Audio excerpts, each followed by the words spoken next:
There's something going on. Crowd loving it. It's a ball, fly ball. Home run! 3, 2, 1. All right, guys. This has been a big week for the Blue Jays. They claimed right-hander Herndon from the Philadelphia Phillies. That should mean Cy Young and MVP next year. Well, of course, because you got Bobby Wilson from the Los Angeles Angels.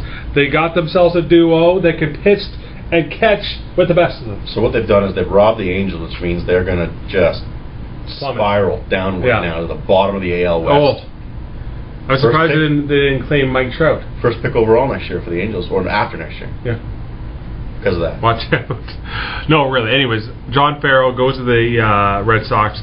They make a trade, pretty much throw David Carpenter over to the Red Sox, who'll probably be released for Mike Aviles, who will be the second baseman, assuming that Kelly Johnson's gone and they don't trade Aviles for somebody else. The big week that we've done a lot of moves. Now the search begins for a new manager. There's word that Sandy Alomar Jr. will be a choice or a favorite. We have a couple of others. I've heard Torrey's name bounced around, which I think is just insane. Torrey's name's been bounced around, but I think you'd really have to give him a lot of money. Yeah. There was an article once a couple of weeks ago saying if Farrell does go, Paul Molitor might be an option. Greg Zahn, I've heard. No Buck Martinez for round 2? No Buck Martinez. Brad Armas. You have a couple of guys who are on the staff right now who could also fill the role. See, I'm of the mind when you don't bring somebody in from your own staff. I like that argument where the guys are too familiar with them, especially the coaches. You know, they're bench coaches or third base, first base coaches. The guys have a different relationship with them. It's more of a tends to be more of a loose, relaxed atmosphere with those coaches. So I think it's tough for those coaches. I think you're setting up for failure to walk in off that job to be manager, and all of a sudden they have to be the big boss. I think it's much easier to bring somebody in from the outside. Yeah. It'd be interesting to see what the Jays do now, bringing in Aviles, and then also having Echeverria in the minors, who was eventually called up this year. What do you do with Escobar if he stays as your shortstop, if you move him along? If the Blue Jays are willing to spend some money in the offseason, where they spend their money, is it in the bullpen? Is it to pick up another bat at first or as a DH? Or are you looking solely at starting pitching and really focusing on blowing a lot of money there? I mean, I think the perception is amongst most Jays fans is that they need to spend some money this offseason. Absolutely, somewhere. They need to spend it somewhere. I mean, they can't just go the way they've been going and hope that some of the other players have great seasons like Encarnacion did this year and hope that that's going to spur them on to the playoffs, or at least, you know, contend for the playoffs, which is what they need to do at the very, very least. I think they have to spend money, and I think the most glaring area is starting pitching. They can use it in other areas too. They can spend in other areas, but I think the glaring spot is starting pitching, especially with the season that Romero had this year.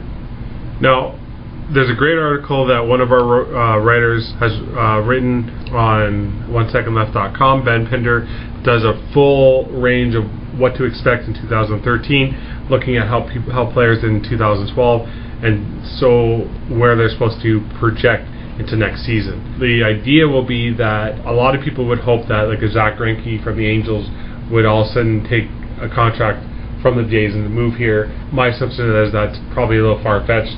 I see more of a trade maybe in the works rather than a signing, since this year's free agent class isn't really considered to be a great one. Yeah, and I don't know. I think we're still suffering a bit in this city from the lack of profile of the city, the sports in the city, especially with a team like the Jays, where I don't know that you can attract one of those big ticket free agents. Even if I think you would have to really overspend to get one of them, whereas a team like the Yankees, the Red Sox, Dodgers would not have to spend as much money to come to that city. Angels, yeah. But it'll be interesting how this offseason goes. I think a lot of fans are going to expect a lot of progression from these Blue Jays moving forward. There was a lot of excitement this year. They got injured. It didn't turn out to be a very good season. But I think moving forward, I think Jays fans expect Blue Jay management to A, spend money, and 2, to compete, if not next year, in the very, very near future. Well, I think fans have to remember, coming into this season, the excitement about this team and the prospect of this team, the way it looked. Encarnacion had a great year. Bautista battled the injury bug a bit this year, but had a Jose Bautista year that we're used to. Rasmus looked great. He looked to be bouncing back and having a great season again. Got a little injured. I mean, we all know the injury bug that hit this team. I thought, the first third of the season was really good. It was really exciting to watch. Granted, yeah, we saw a little bit of an injury bug creeping in even then.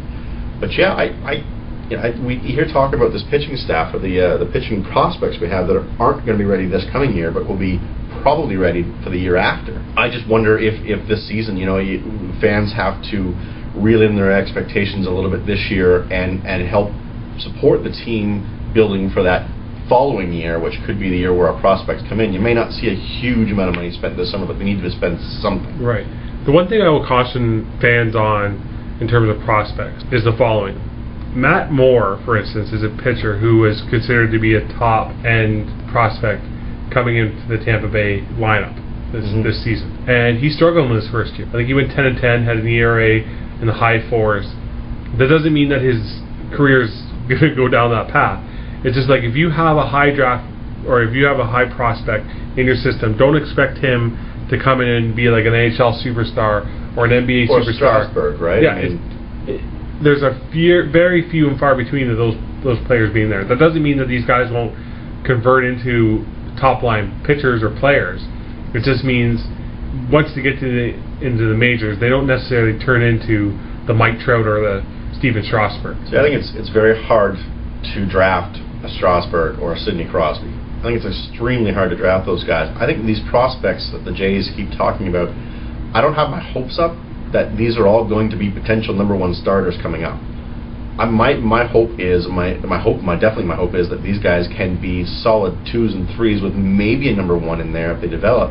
But I'm expecting 2s and 3s to come out of there, and then you go and buy that big number one if you can. Sure, or one of those guys converts into it, and that's great. But to put those heavy expectations on them, I think is maybe a little bit of a long too much. It's too much, and I think it's at that point you start judging guys like Anthopoulos. I mean, he's drafting these kids young. Who knows how these kids are going to turn out? Yeah, I mean, at this point. if you have 5 guys that are top end prospects, and 2 of them come out without any injury, they come up and they produce for your team, that's great. And that's some great be scouting. happy with that. That's some awesome scouting at that point. That you can get 2 out of 5, make the major leagues, and are pivotal players. Yeah.